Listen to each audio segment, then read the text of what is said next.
In our ongoing series about the US presidential election, today we are going to discuss the two party system in the USA.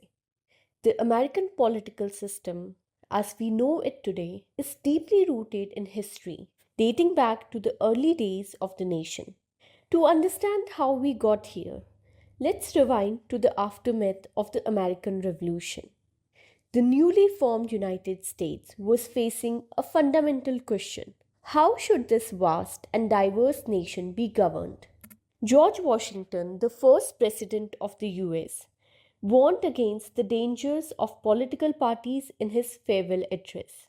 Despite this, the political landscape of the 1790s witnessed the emergence of two distinct factions, the Federalist and the Democratic Republicans. Alexander Hamilton, a visionary leader and proponent of a strong central government, spearheaded the Federalist movement.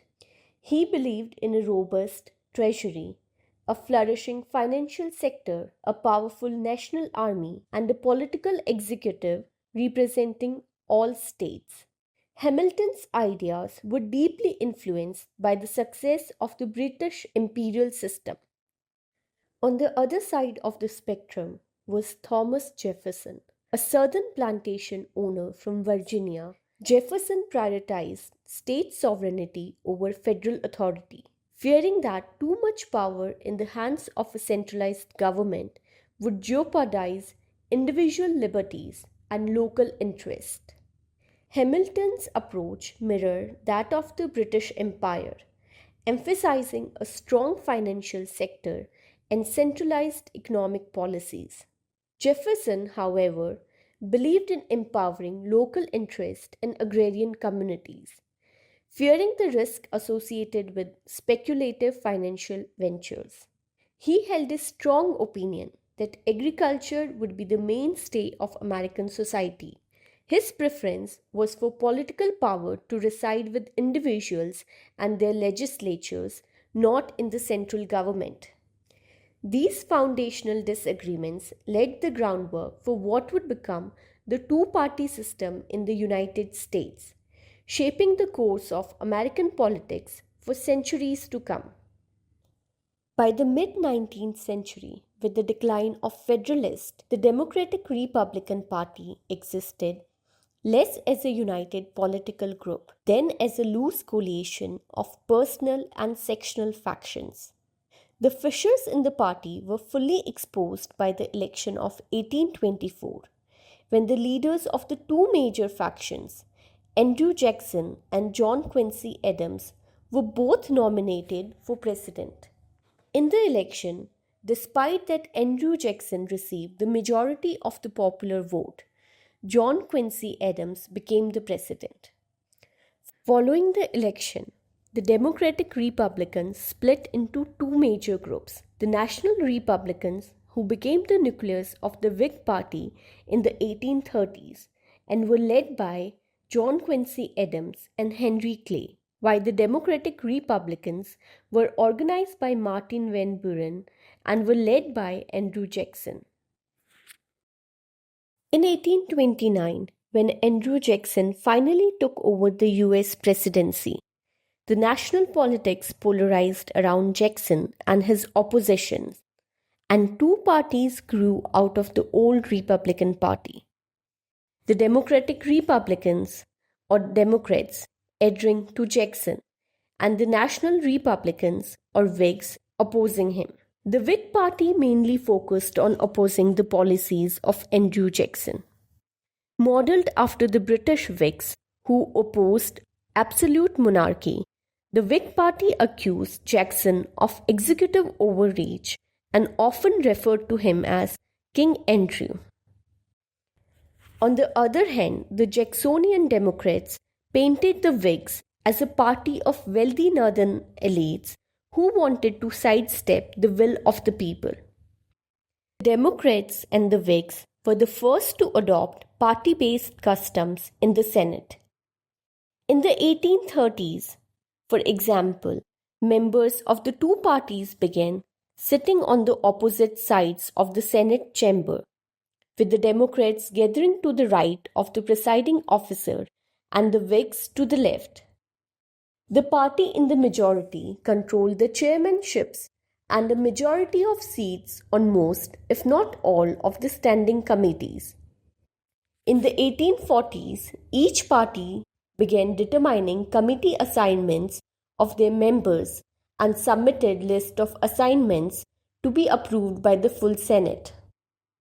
However, we are aware that the Whig Party no longer exists, and it was the question of slavery that led to its demise.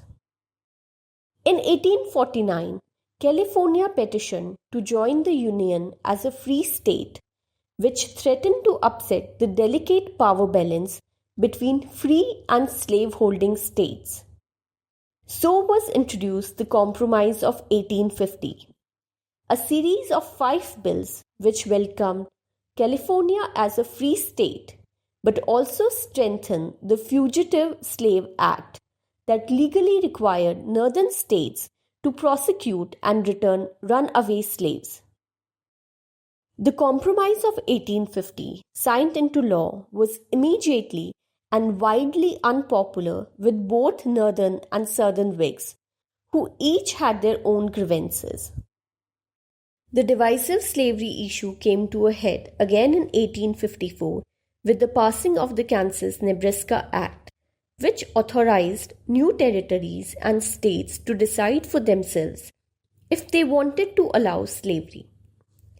Anti-slavery Whigs, deciding that their party wasn't sufficiently committed to halting the spread of slavery, splintered off and formed the Republican Party along with the anti-slavery Democrats. Among the former prominent Whigs who turned Republican were Thomas Stevens, William Seward, and Abraham Lincoln.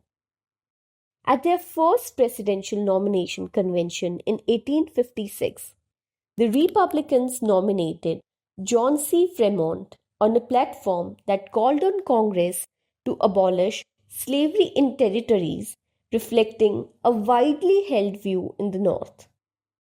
Although ultimately unsuccessful in his presidential bid, Fremont carried 11 northern states and received nearly 2/5 of the electoral vote. During the first 4 years of its existence, the party rapidly displaced the Whigs as the main opposition to the dominant Democratic Party. In 1860, the Democrats split over the slavery issue as the northern and southern wings of the party nominated different candidates.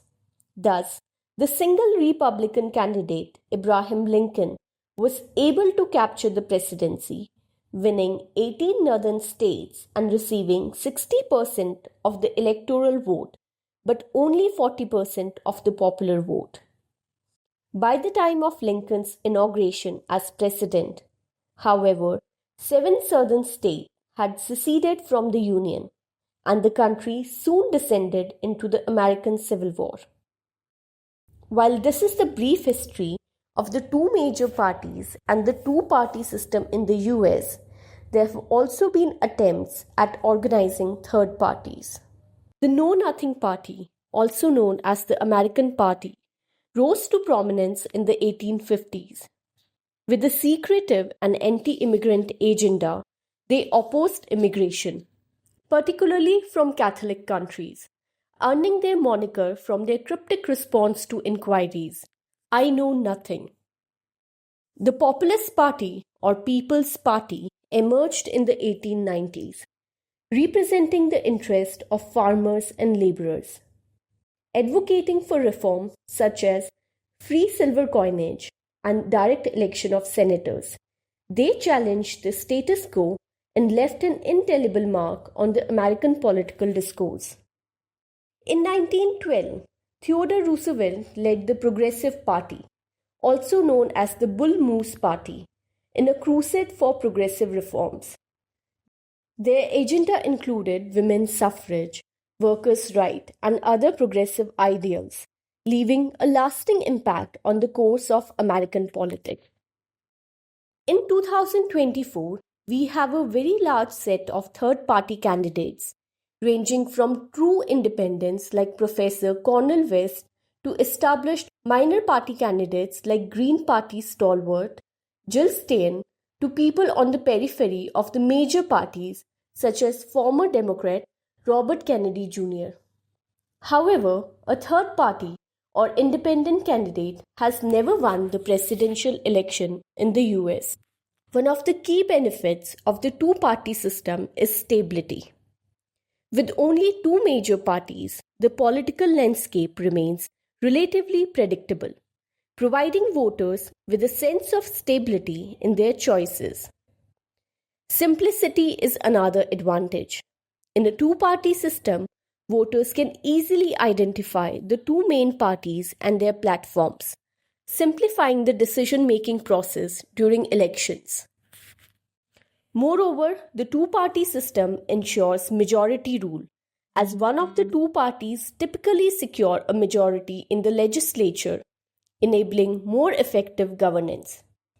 However, the two-party system also presents its share of challenges.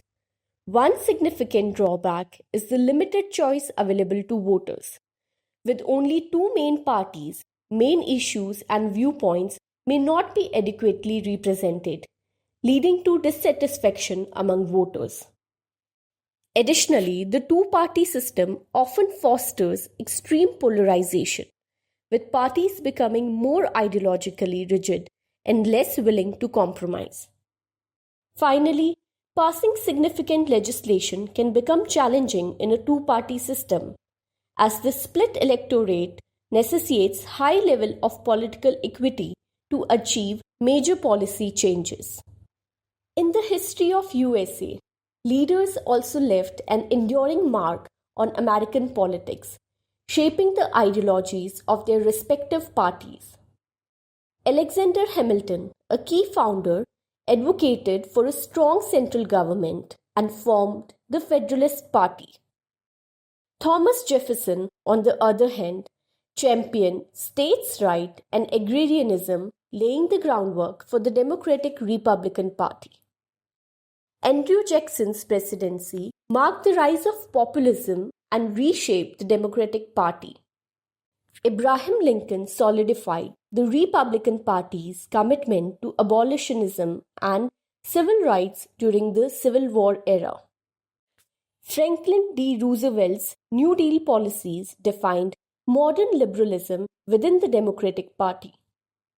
Ronald Reagan's focus on conservatism shaped the modern Republican movement, and Barack Obama's presidency emphasized progressivism and social liberalism within the Democratic Party.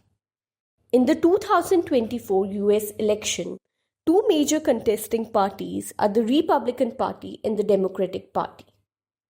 The Republican Party is often referred to as the GOP. This abbreviation stands for Grand Old Party. Its logo is an elephant.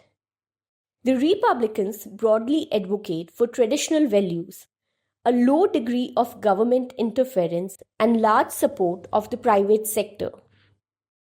The Democratic Party, whose logo is a donkey, generally represents left-leaning, liberal, and progressive ideological values, thus advocating for a strong government to regulate business and support for the citizens of the United States.